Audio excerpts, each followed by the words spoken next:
Apakah hukum ziarah ke makam kerabat pada saat menjelang bulan Ramadan dan Lebaran?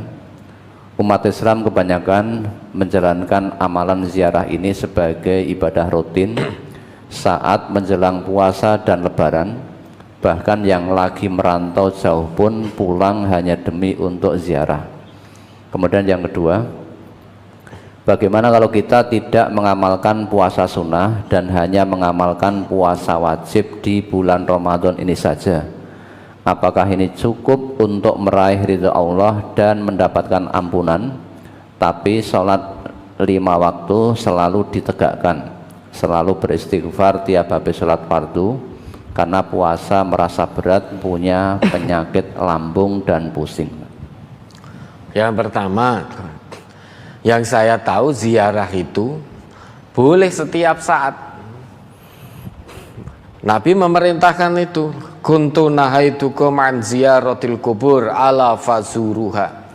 Dulu Nabi itu melarang kita untuk berziarah kubur itu karena dikhawatirkan pada waktu itu kubur-kubur yang diziarahi itu dijadikan keramat. Dijadikan keramat, kemudian banyak yang meminta sesuatu dari kubur itu. Maka dilarang oleh Nabi saat itu, tauhid belum kokoh, belum tegak. Maka dilarang oleh Nabi. Lah, sesudah akidah orang-orang Islam kuat, kemudian Nabi perintahkan ala fazuruha fa innaha tuzakkirul maut. Ya, sekarang ziarah kuburlah kalian. Untuk apa tujuannya? Mengingat mati. Maka boleh ziarah kubur kapanpun. Lah, kalau dikhususkan sebelum Ramadan, sebagaimana yang kita ketahui tradisi-tradisi selama ini di masyarakat kita, lah itu yang saya belum tahu. Hukumnya apa saya tidak tahu. Kalau hukum ziarah kubur itu mubah, boleh. Dan tidak harus kubur keluarga kita. Wis pokoknya kubure sapa wae, kubur siapapun silahkan. Karena tujuan ziarah kubur itu, tujuan utamanya adalah mengingat mati, bahwa besok itu saya juga seperti yang ada dalam kubur saat ini. Besok itu kalau sudah tiba waktunya, saya juga akan ditanam di dalam tanah ini sendirian. Ditinggal pulang oleh keluarga, wis dhewean ning kene padha karo sing ning jero kubur iki. Maka ziarah kubur tujuan utamanya untuk mengingat mati. Kalau tradisi sebelum Ramadan ziarah kubur ke keluarganya, nah itu yang saya tidak tahu dasar hukumnya dari mana, kan itu. Karena tidak tahu, belum tahu ya tidak mengamalkan, wong belum tahu dasar hukumnya. Kalau dasar hukumnya dari ala fazuruha tadi, sabda Nabi itu sifatnya umum, artinya ziarah kuburlah kalian tujuannya untuk mengingat mati. Maka boleh saja di setiap saat, setiap waktu kuburnya siapapun, yang penting tujuan dari ziarah kubur itu tercapai agar kita mawas diri, sadar diri bahwa kelak kita juga akan mati. Tapi kalau harus ditentukan waktunya sebelum Ramadan, sebelum puasa, ada ritual-ritual seperti itu, mungkin kalau itu dengan adanya keyakinan nanti akan mendapatkan ini itu dan lain sebagainya, lah itu yang saya tidak tahu. Bagi warga MTA, karena kita belum tahu ilmu itu, tidak mengamalkan. Tidak mengamalkan bukan berarti tidak ziarah kubur. Tetap ziarah kubur. Kuburnya siapapun toh. Nah, pokoknya kuburnya siapapun silahkan berziarah. Boleh kubur orang tua, boleh kubur sanak kerabat, sanak famili, boleh kuburnya teman-teman kita, atau boleh kuburnya orang yang tidak kita kenal. Tujuannya untuk mengingat mati. Tujuan dari ziarah kubur itu untuk mengingat mati. Lah kalau bapak atau ibu yang bertanya ini ingin ziarah kubur, silahkan monggo ziarah kubur. Kuburnya siapapun toh. Saya ziarah di situ tujuannya hanya satu, fokus mengingat mati. Sebagai orang Islam masuk makbarah dengan diawali doa dulu. Sudah dengan doa kemudian itu sudah renungkan, pahami bahwa saya besok juga akan seperti itu. Wes tidak usah jaluk neko-neko di situ. Tidak usah minta macam-macam di situ karena kita belum tahu ilmunya. Namun tidak melarang bagi saudara-saudara muslim kita lainnya yang melaksanakan itu, monggo silahkan. Kita tidak melarang, namun bagi warga MTA semuanya dimanapun berada, karena belum tahu ilmunya kita, maka kita tidak melaksanakan itu. Ya, yang kedua apa tadi? Kalau mau selesai Ramadan, nah ini buktinya kuat puasa Ramadan kan gitu. Karena sudah dihantui rasa takut dulu, nanti kalau puasa pusing, lapar. Loh, nek puasa ya lapar. Karena punya penyakit lambung, insya Allah bisa kok disembuhkan penyakit lambung itu. Nah, buktinya panjenengan saat ini menjalani puasa Ramadan juga kuat. Kalau memang mau cukup wajib Ramadan saja, nah insya Allah juga tidak apa-apa. Namun tentu kita ingin menjadi sebaik-baik hamba di hadapan Allah, tentu juga berusaha sekuat tenaga untuk menjalankan ibadah-ibadah yang sunnah sebagai tatawu. Karena belum tentu wajib kita ini sudah mencukupi. Karena belum tentu sholat wajib kita itu sudah sempurna. Maka dengan menjalankan sholat-sholat sunnah, ada harapan. Kekurangan pada sholat wajib kita mungkin kurang khusyuk, kurang tumak ninah, itu tertutup dengan sholat-sholat sunnah kita. Nah sekarang kalau sholat wajib kita saja tidak sempurna, kalau tidak kita tutup dengan amalan-amalan sunnah, dengan sholat-sholat sunnah, jangan-jangan sholat kita tidak diterima oleh Allah. Maka orang yang bertakwa itu, orang yang bertakwa, salah satunya dia akan senantiasa menjaga sholatnya, bukan hanya sholat wajib saja. Orang yang bertakwa itu kalau kehilangan sholat sunnah pun dia akan merasa gelisah. Kalau sunnahnya saja kehilangan gelisah, apalagi wajibnya, maka tidak main-main dengan wajibnya. Kalau hanya wajib saja, khawatir nanti kita menunda-nunda sholat wajib. Kalau orang yang sholat sunnah ketinggalan sudah gelisah, apalagi kalau sampai ketinggalan wajibnya. Coba, orang yang bertakwa itu hudalil muttaqin, itu oleh Allah disebutkan alladzina yu'minuna bil ghaibi wa yuqimunas shalah. Coba diingat ayatnya itu. Kita lihat tulisannya bagaimana, karena tulisan as-shalah itu membedakan makna. Surat Al-Baqarah ayat 1, 2, dan 3. Alif Lam Bismillahirrahmanirrahim.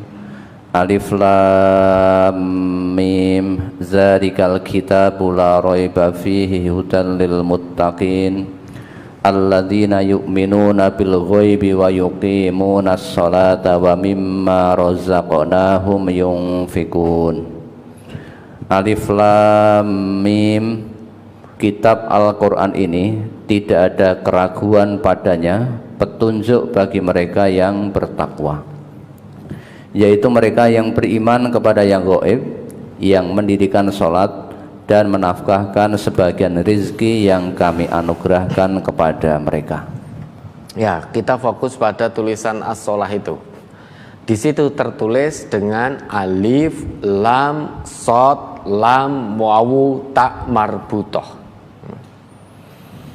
Alif lam sod lam wawu ta marbutoh. Itu berarti yang digunakan oleh Allah jamak ghairi mahdud, jamak tanpa batas. Berarti bukan hanya sholat wajib saja, termasuk sholat-sholat yang disunnahkan juga. Karena yang digunakan tulisannya alif, lam, sod, lam, waw, ta marbutoh, berarti itu menggunakan bentuk jamak ghairi mahdud, jamak tanpa batas. Maka orang yang bertakwa itu selain wajibnya baik, sunnahnya juga istiqomah. Kehilangan amalan sunnah, terlewat amalan sunnah, hatinya bisa gelisah. Maka usahakan dulu untuk yang sunnah-sunnah. Namun kalau tulisannya alif, lam, sod, lam, waw, ta maftuhah, taknya terbuka begini, itu jamak mahdud, jamak terbatas. Berarti menunjuk pada sholat yang 5 waktu. Hafidhu alas sholawati was sholatil wusta. Berarti menunjuk kepada sholat yang 5 waktu. Kalau itu terakhirnya menggunakan tak marbutoh. Tapi terakhirnya menggunakan tak maftuhah, itu berarti dengan jamak terbatas. Kalau belakangnya alif, lam, sod, lam, waw, ta marbutoh, berarti itu jamak ghairu mahdud, jamak tanpa batas. Selain menunjuk pada sholat yang wajib, juga menunjuk pada sholat-sholat yang sunnah. Maka jangan dihantui ketakutan dulu. Beda antara takut sakit dan rasa malas itu beda tipis. Beda tipis. Karena sunnah kita bisa jadi untuk menutup kekurangan wajib kita. Usahakan dulu. Maka kita rubah, mari pola pikir kita rubah. Memang betul yang namanya sunnah itu kalau dikerjakan dapat pahala, ditinggalkan tidak berdosa. Jangan mudah-mudah kita mengucapkan Allah mung sunnah, Allah mung sunnah. Sunnah kuwi kan nek kalau tidak dijalankan tidak berdosa, kalau dijalankan mendapatkan pahala. Kata-kata Allah mung sunnah itu kalau kita mau menyadari bujuk rayu setan itu. Memang betul itu sunnah, dikerjakan dapat pahala, tidak dikerjakan tidak berdosa. Kalau memang hanya sesimpel itu kita memaknai, lantas kenapa sunnah selalu didengung-dengungkan, diperintahkan oleh Allah, oleh Nabi kita? Sholat tahajud itu sunnah, namun kebaikannya luar biasa. Seseorang akan terangkat derajatnya ke tempat terpuji. Masalah dunianya diselesaikan oleh Allah, urusan pekerjaannya dilancarkan oleh Allah, rumah tangganya dijadikan oleh Allah sakinah, mawaddah, warahmah. Karena janji Allah begitu. Wa minal laili fatahajjat bihi nafilatan lak, sebagai nafilah tambahan untukmu. Berarti sunnah bagi kita.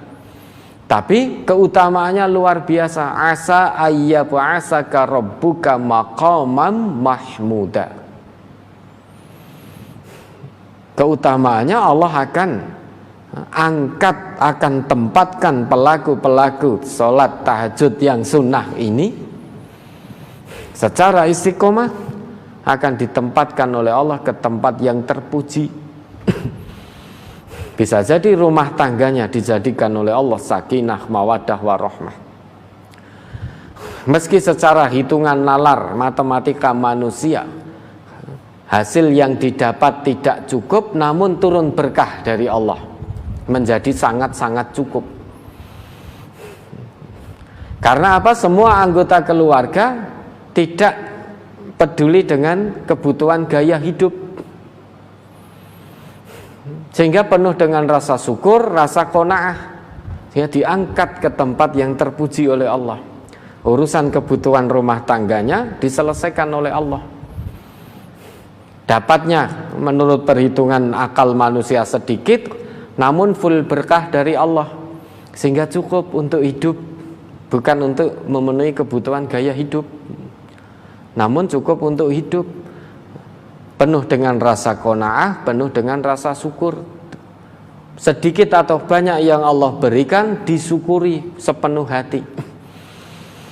Tidak selalu merasa kurang dan kurang. Karena diangkat derajatnya oleh Allah, ditempatkan ke tempat terpuji. Ini keutamaan dari sholat tahajud yang sunnah itu. Memang kalau kita tidak tahajud memang tidak dosa, wong itu sunnah. Namun kenapa kita tidak kepingin dengan janji dan iming-iming dari Allah? Iming-iming Allah itu bagi yang menjalankan sholat tahajud, meski itu sunnah, namun ditempatkan oleh Allah ke tempat terpuji. Urusan dunianya diselesaikan oleh Allah, urusan rumah tangganya dimudahkan oleh Allah, rezekinya dilancarkan oleh Allah, dijauhkan dari gangguan manusia. Kalau ada manusia yang mengganggu, Allah yang melindungi, dan lain sebagainya. Janji-janji dari Allah ini kenapa kita tidak kepingin? Coba kita balik. Kita dijanjikan oleh manusia, padahal waktu itu keadaan kita pusing, tapi manusia menjanjikan, "Fulan, kamu kesini yo, tak beri uang sekian juta." Banyak orang dengan pusing-pusing tetap akan berangkat ke tempat itu karena kepingin uangnya. Sudah dijanjikan uang, padahal Allah janjikan lebih dari itu. Termasuk di dalamnya tentu kebutuhan hidup sudah Allah janjikan. Lebih dari sekedar uang, Allah janjikan kesehatan, Allah janjikan kesabaran saat diuji dengan hal-hal yang tidak menyenangkan akan dibersamai oleh Allah. Segala urusan dunia diselesaikan oleh Allah. Tapi banyak dari kita tidak mau dulu, dihantui rasa takut dan lain sebagainya. Hantui rasa takut, tidak sanggup melaksanakan sunnah dengan rasa malas, itu beda tipis. Tapi kalau memang betul-betul Bapak atau Ibu, saudara atau saudari ini, jika puasa memang betul-betul karena sakit lambung tadi tidak sanggup, ya, maka ya tidak mengapa. Jangankan puasa sunnah, puasa wajib pun kalau memang itu menyebabkan sakitnya bertambah parah, boleh mengambil rukhsah.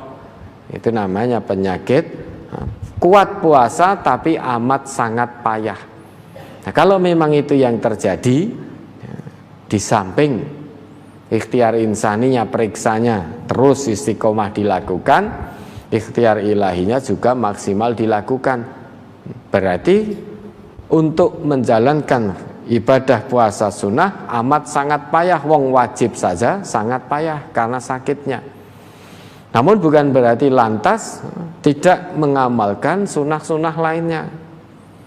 Coba sholat sunnah rawatib itu, sholat sunnah yang mengiringi sholat-sholat wajib, diistiqomai, kebaikannya luar biasa, itu dijanjikan oleh Nabi kita. Masa tidak kepingin? Diiming-imingi surga, masa tidak kepingin? Ya silakan, tapi semuanya kembali pada diri kita masing-masing. Memang ya ada yang mencukupkan wajib dengan alasan kaya ngono apik, lawang wajibku saja belum benar. Nanti kalau wajibku sudah benar, sudah istiqomah, baru akan aku tunaikan yang sunnah. Nah, kayane kan apik. Setan itu terkadang membisiki hamba Allah dengan maksiat vulgar. Itu banyak hamba Allah yang gak mau. Nah, tapi setan punya banyak cara. Bisa membisiki dengan sesuatu yang mubah, sehingga kita muncul rasa malas, biar kebaikan tidak bertambah. Termasuk ada perasaan lawang ibadah wajib saya saja belum bisa istiqomah. Masa iya menjalankan sunnah, yang penting wajib basic. Itu juga bisik rayu dari setan. Kalau memang ada perasaan itu, segera benahi hari itu juga. Sholat wajibnya benahi, plus disusul langsung diikuti dengan sholat rawatibnya. Harusnya seorang muslim yang hatinya terbuka seperti itu. Namun ya monggo, semua kembali kepada dirinya sendiri. Padahal yang namanya satu kebaikan lipat gandanya itu bisa 10 sampai 700 kali. Diiming-imingi surga. Masa kita tidak kepingin? Lawang kita diiming-imingi uang oleh manusia saja, oleh orang lain saja kita kepingin. Diiming-imingi pekerjaan oleh orang saja, oleh manusia saja kita juga sangat-sangat kepingin. Masa diiming-imingi surga oleh Allah, oleh Rasul kita tidak kepingin? Ya, maka tanyakan nuraninya masing-masing. Kalau memang mencukupkan wajibnya, mudah-mudahan wajibnya memang cukup untuk membawa ke surga. Kalau sampai wajibnya kurang, membawa ke surga belum cukup, ada harapan tercukupi pula dari yang sunah-sunahnya. Kalau sampai wajibnya tidak cukup membawanya ke surga, nah berarti ya tidak mampu wajibnya untuk mengantarkan seseorang menuju surganya Allah. Masih kurang berarti. Ya mudah-mudahan kalau Bapak mencukupkan wajib, mudah-mudahan wajibnya sudah cukup dinilai oleh Allah, bisa membawa menuju surganya Allah. Ya, ada lagi.